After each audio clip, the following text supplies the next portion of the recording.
You guys are buddies, so stick it to your buddy up there. Now, Gary, the fact is hallucination's been around for a long time, but this is a kind of specific area of hallucination. We've got, this grief hallucination for the disciples. Kind of explain what that is, and conversion psychosis for the Apostle Paul. Does that float? And I think it doesn't come close. And let me take them in reverse order. Let me go with Paul. In this book, Jack Kent tells you that Paul has a conversion disorder, he calls it. What he does not tell you, I mean, it's a real convenient category because most people don't know anything about conversion disorder. He cites the DSM-3, which is the standard diagnostic tool for psychiatry.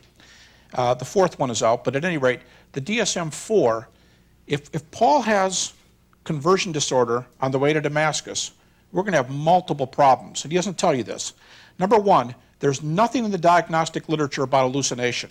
It is simply a very violent and fast change of mind. It's short-lived, and it goes away. So a conversion disorder will not do it, even for a critic. You have to have conversion disorder, and this is even from Kemp's book. Plus, you have to have an auditory hallucination of hearing. You have to have a visual hallucination of sight. And lastly, Paul has to be caught by a great psychosis, which is often called the Messiah complex, because then Paul goes out and says, God spoke to me, and he told me to tell you. So 4 things have to happen simultaneously. A conversion disorder, 2 different kinds of hallucination, and a Messiah complex have to hit him at one time, and then basically drift away, and we never see this again. And let me also tell you that in a standard reference work by Kaplan and 2 other psychiatrists, conversion disorder, watch the facts here and see if this sounds like Paul to you. Up to 5 to 1, it happens to women. It happens mostly to adolescents. It happens mostly to people of low economic status.